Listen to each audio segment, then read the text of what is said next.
Hi, I'm the Gadget Guru Andy Parr, and this is the Vog.net.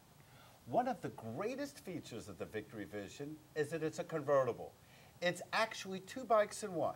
By simply adding or removing the trunk, it switches between being a tour cruiser and a street cruiser.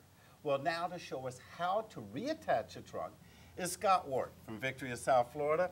Scott, on a difficulty scale of 1 to 10, 1 being the easiest, how difficult of a procedure is this? Probably a 2. So this is so easy even I could do it. Yes. Okay, let's start with, what tools are we going to need?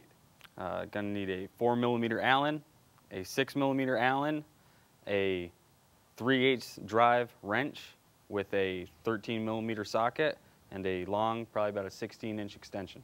So if you don't have these tools and you do have a Victory Vision, it's worth it to go pick them up? Definitely. Yeah, because it's great. You can easily convert the bike back and forth. Okay, well, I tell you what, let's see how easy it is. Let's get started. All right. First thing we need to do is remove this access panel in front of the seat. Do that by opening the fuel compartment and the side storage. Okay. Grab the access panel in the front, lift it up. Okay, now there's 4 connectors under there? Yes. Okay, and it looked like it came up pretty easily. Yep. Step 2 is, I'm assuming we have to get rid of this seat somehow. 2 4mm Allen screws right here in the front. Start by removing those. Now, if they happen to fall through, are they going to fall through to the ground? You don't have to worry about it? They should. That's 1, and that's 2. Now, the seat's still here, so what do? Grab the seat in the front, pull it forward, just enough to gain access to the harness connector for the heated seats. Okay. Well, see, that makes sense because somehow the power needs to get to the seats. And the next step. We're going to remove the license plate bracket. Okay, and that's, again, is that the same Allen? Yes. 2 4mm bolts. Okay. See, so far that doesn't look too difficult. Okay, the license plate frame is off. Where do we go from here? I'm going to start by putting some painter's tape on the handles and the painted pieces. Now, I got to tell you, I looked through the manual, and that step wasn't in there. No. So you learned this by experience? Yeah, just a little extra precaution someone showed me. The bike's very expensive, so is the paint. I guess that makes sense, because when you place the trunk back on, I guess you don't want to accidentally scratch anything. Now that we got some protective tape on there, we're going to open the side bags. Give us a little room to pop up this panel. Okay, and that's the rear panel that's just above the rear brake light. Yep. There you go. Now, you don't have to remove that all the way. It just has to be loose. Yes. Okay, now just has to have enough room to get these bottom 2 out.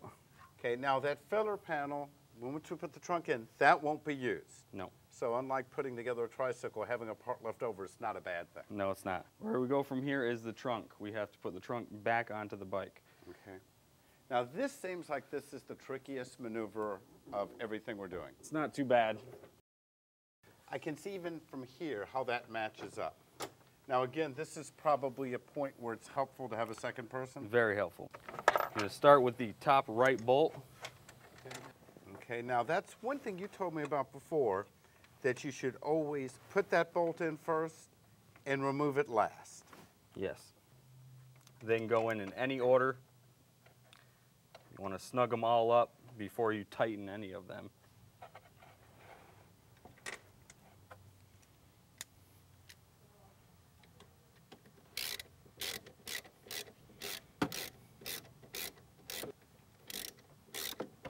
You have them pretty much hand tight, and now the torque wrench comes into play. Yes.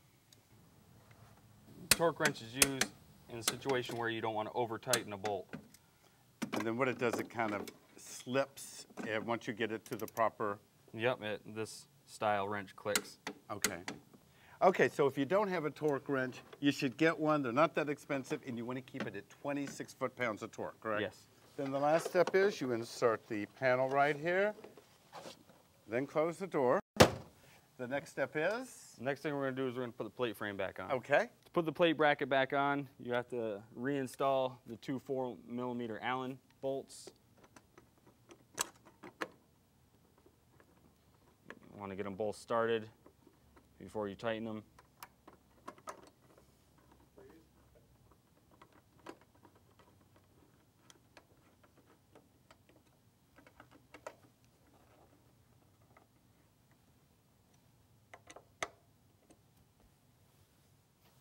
Okay, I see we still have the tape there. Is that the next step? Yes, we're going to remove the tape, make sure everything's lined up.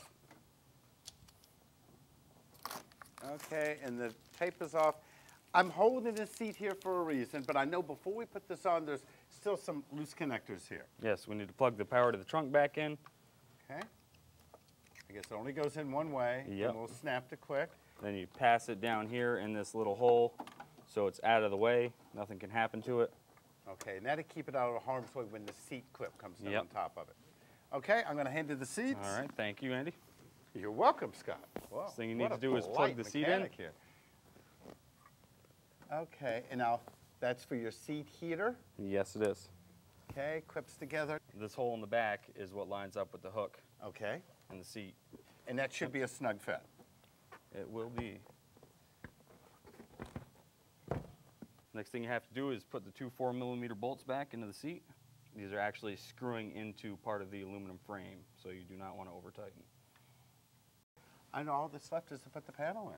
Okay, to reinstall the access panel, you start with the back V section, tucking it under the seat, slide it back until you see that it meets the seam in the seat fine. Then you just press it down and you can feel the rubber grommets pop in. And shut the doors and you're done. Scott, this is absolutely fantastic.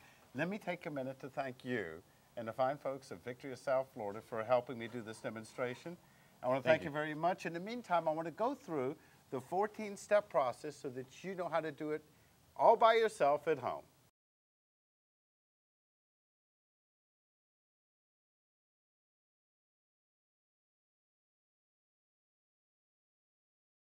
I think Scott gave us some great information. I'd like to take a minute to, again, thank Scott Ward of Victoria, South Florida for his assistance. For the VOG.net, I'm the Gadget Guru, Andy Parr.